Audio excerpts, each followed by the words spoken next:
दादांच्या आई लीलाताई ज्या उभ्या होत्या त्यांना उभं करण्यासाठी राजू दादांच्या परिवाराच्या विरुद्ध हाच माणूस सगळ्यात पुढे होता। आता हा मगरीचे अश्रू ढाळतोय। म्हणजे 30 वर्षात या शहरात परिसरात कधीही पाहायला भेटलं नाही। आता प्रश्न निर्माण झाला आहे की आपल्याला हे शहर कोणाच्या हातात द्यायचं आहे। भावनेच्या भरात एखादा निर्णय जर घेतला तर त्याचा पस्तावा आपल्याला लगेच काही असं नाहीये की एखादा आपण दुकानात गेलो आणि एखादा माल लक्षात आला अरे बाबा हा तर एक्सपायर माल झाला ना, आपण घरी गेल्यानंतर भाई ये माल बहुत खराब निकला, ये वापस ले लो। तुम सगळे व्यापारी आहे, तुमच्याकडे कोणीतरी तो माल 50% 40% काही मिळतं। इथं तुम्ही एकदा बटन दाबलं, मागचं बटन दाबलं, तुम्हाला 9 वर्षानंतर संधी मिळाली। पुढचं बटन दाबल्यानंतर 5 वर्षांनी मिळेल का 10 वर्षांनी मिळेल हे आज सांगता येत नाही, पण कमीत कमी ते एक बटनची बीप ही तुम्हाला आता 5 वर्षापर्यंत सहन करायची आहे। त्याच्यामुळे तो आवाज जो येईल त्या आवाजामध्ये चाळीसगावचा विकासाचा आवाज आला पाहिजे हे तुम्ही आवर्जून लक्षात घेतलं पाहिजे। जर त्याच्यामध्ये भावनेचा हुंदका आला, त्याच्यामध्ये भावना आल्यात, तर पुढच्या वेळेस तुम्ही असं म्हणू नका की आम्ही त्यावेळेस भावनेच्या आधारावर घेतलेला निर्णय आज आम्हाला पस्तावा करण्याची वेळ आली। निश्चित कुठल्याही परिवाराचा एखाद्या झालेल्या घटनेचा आदर केला पाहिजे इथपर्यंत ठीक आहे। अरे पण जर या शहराला पुन्हा आपल्याला पूर्ववत करायचं असेल, मला तर अगदी राजकीय भाषण करायला नको, पण इथं रामचंद्र भाऊ तुम्ही बसले आहेत, मागच्या नगरपालिकेला अशीच एकदा घटना घडली होती आणि त्यावेळेस असाच एक प्रकार घडल्यानंतर पुन्हा शहराला काय करायचं आणि त्यावेळेस अशीच भावनिक साथ शहराला घालण्यात आली होती। शहराने त्यावेळेस काल परवा तिथं अलीकडच्या काळात एक माणूस रडून रडून सांगत होता की आपल्याला या परिवाराच्या मागे उभा राहावं लागेल।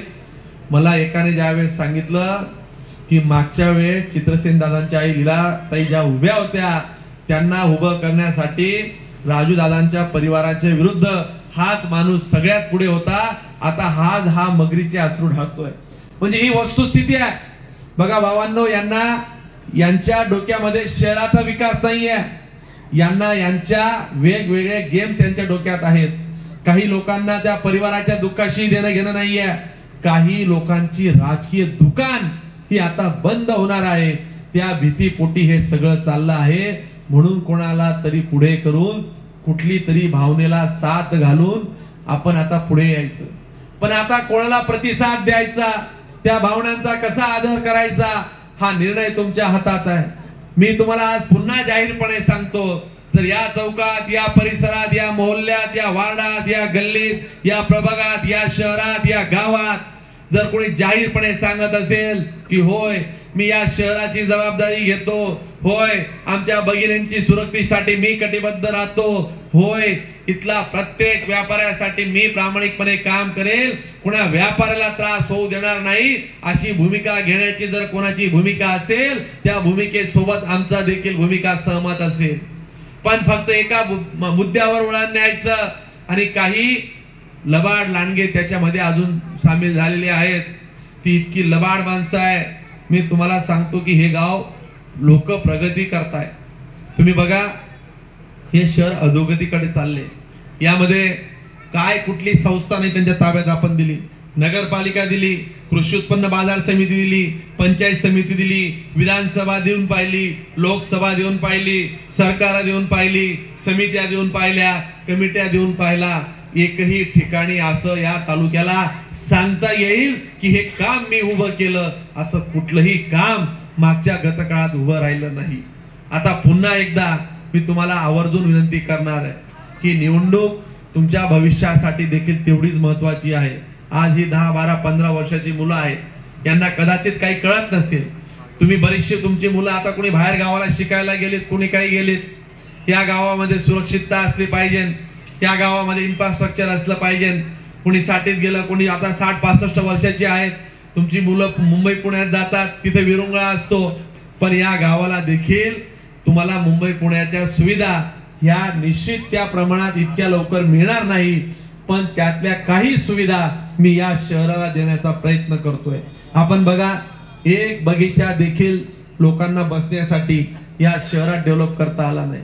कितीतरी वर्षानुवर्ष या शहराला प्रगतीच्या ऐवजी अधोगतीकडे नेण्याचं काम काही लोकांनी इथं केलंय आणि पुन्हा आता तोच कित्ता गिरवायचा का, हा सवाल मला तुम्हाला विचारण्यासाठी मी देखील इथं आवर्जून आलोय.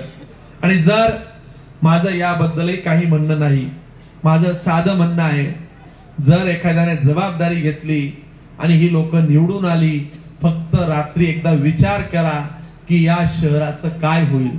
आणि जर तुमच्या सत्सद विवेक बुद्धीने जर तुम्हाला उत्तर दिलं की जर अशा माणसांच्या हातात शहर दिलं, राम भरोसे शहर सोडलं तरी काही अडचण नाही, पण आम्ही त्या लोकांसोबत राहायला तरी तयार आहेत. फक्त उद्या अडचणी निर्माण झाल्यानंतर, नागरी सुविधा कमी पडल्यानंतर, सार्वजनिक जीवनात जे प्रश्न निर्माण होतील ते सोडवण्यासाठी ज्यावेळेस तुम्ही माझ्याकडे याल तर मदत करण्यासाठी माझ्याही हातात काही राहणार नाही.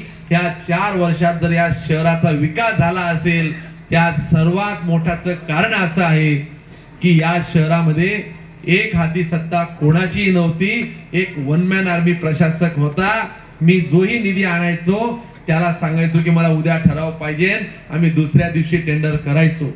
नाहीतर भाऊ तुम्ही काम केलंय, सगळी प्रक्रिया पाहिली आहे, राजू अण्णा इथं बसले आहेत.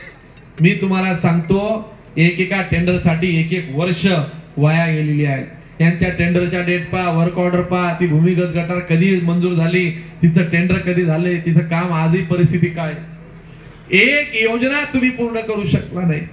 मागची पाणी पुरवठ्याची योजना जर टेक्निकल कोणी माणसं असतील, माझ्या मते इथं आमच्या त्या एक वहिनी बसलेल्या आहेत, त्या आमचा धनंजय तो इरिगेशनला तो इंजिनियर आहे.